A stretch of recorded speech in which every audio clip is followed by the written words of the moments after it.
वो अच्छे दिनों का राजा कहलाता था। वो घोड़ों की रेस करवाता था।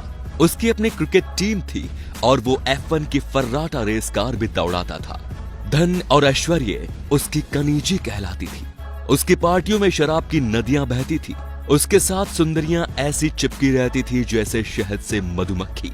वो जमीन पर ही नहीं, पानी में भी रंगारंग पार्टियां करता था। वो अपने मेहमानों को कई देशों का खाना खिलाता और उम्दा क्वालिटी की शराब पिलाता। दुनिया भर की सुंदरियां उसके कैलेंडर पर छपने के लिए तरसती थी। उसके कैलेंडर की लॉन्च पार्टी का न्योता रईसी का इनोवेशन माना जाता था। फिर एक दिन पता चला कि वो अच्छे दिन का राजा कंगाल हो गया। वो कर्ज नहीं चुका पा रहा है और महाजन उसके पीछे पड़े हैं। उसके लिए काम कर रहे लोग सड़कों पर उतरकर वेतन मांग रहे हैं और सरकार की परेशानी पर पसीना छलक रहा था। लेकिन इतने पर भी उसकी रईसी पर कोई कमी नहीं आई। वो 60 साल का हुआ तो भी उसके ठाठ देखने लायक थे। माथे पर 9,000 करोड़ का कर्ज होने पर भी उसने अपनी बर्थडे पार्टी के लिए स्पेन से सिंगर बुलवाए और गोवा के अपने विला में रंगारंग पार्टी थी।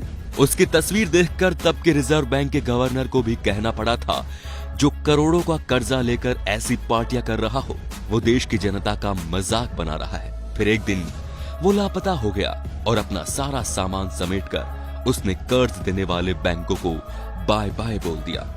दावा है कि वो देश के वित्त मंत्री को बताकर निकला था। उसके नाम से निकला लुकआउट भी उसे नहीं रोक पाया और दिल्ली से लंदन पहुंचकर उसने ऐलान कर दिया कि वो अपने घर आ गया है। 2.5 साल से ज्यादा हो गए हैं इस ठग ऑफ हिंदुस्तान को वापस लाने की हर मुमकिन कोशिश हो रही है, लेकिन ये ठग कानून के साथ आंख मिचोली खेल रहा है। बैंकों को कंगाल कर गया ये विजय क्विंटल माल्या आज खुद को किंग ऑफ बैड टाइम कहता है और न उसकी ठाठ कम हुए हैं, न उसकी अय्याशी भरी जिंदगी में कोई फर्क आया है।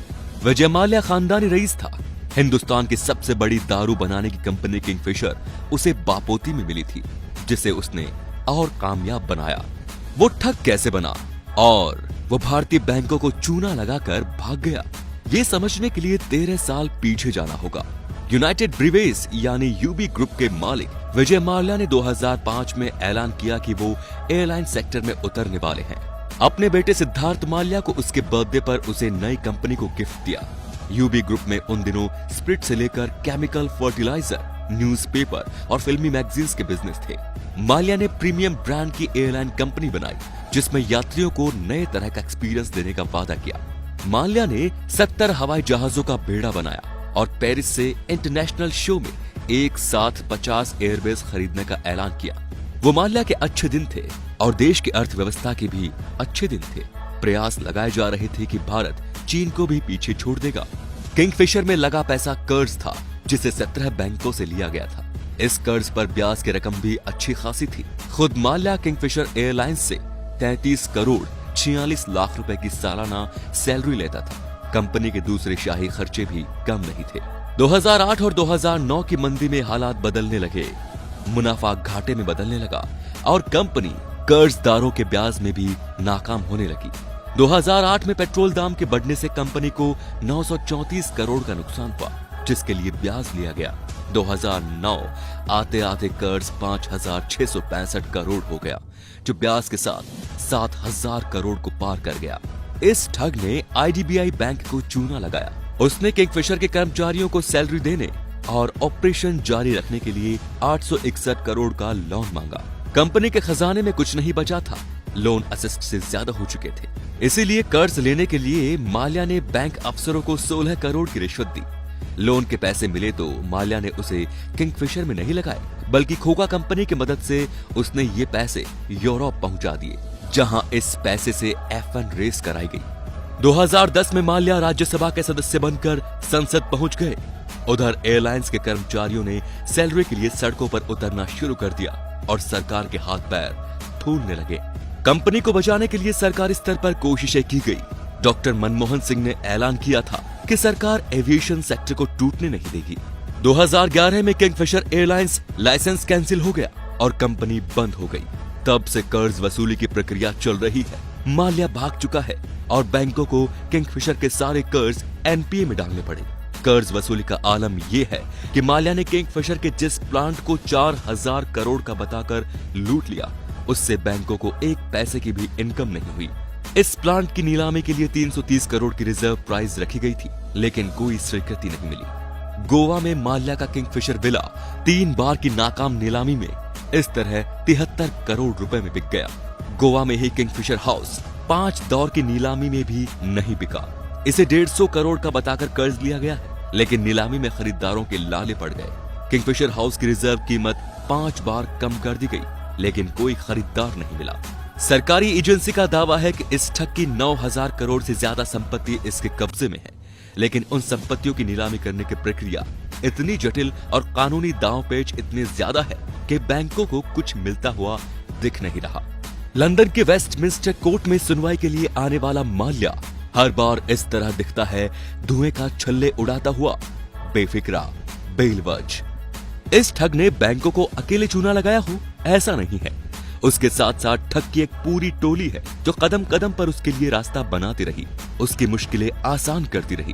किसी नौकरी पेशा को 20 से 25 लाख का होम लोन देने के लिए 36 तरह के पेपर चेक करने वाले अफसरों ने माल्या के बैंक अकाउंट चेक किए बगैर ये लोन क्यों दे दिए? इससे बड़ा सवाल कि माल्या कैसे भागा, इस सवाल पर खूब सियासी तलवारें चमक चुकी हैं। देखना यह भी होगा कि माल्या को कैसे लोन मिलते रहे। विजय माल्या की कंपनियों को पहली बार 2004 में लोन दिया गया था, जब कांग्रेस की पहली सरकार बनी थी। इस लोन की फरवरी 2008 में समीक्षा की गई और 2009 में 8040 करोड़ के लोन को एनपीए में डाला गया था। एनपीए का मतलब होता है नॉन परफॉर्मिंग एसेट्स, यानी कि ऐसे लोग जो डूब गए, जिनको वसूला नहीं जा सकता।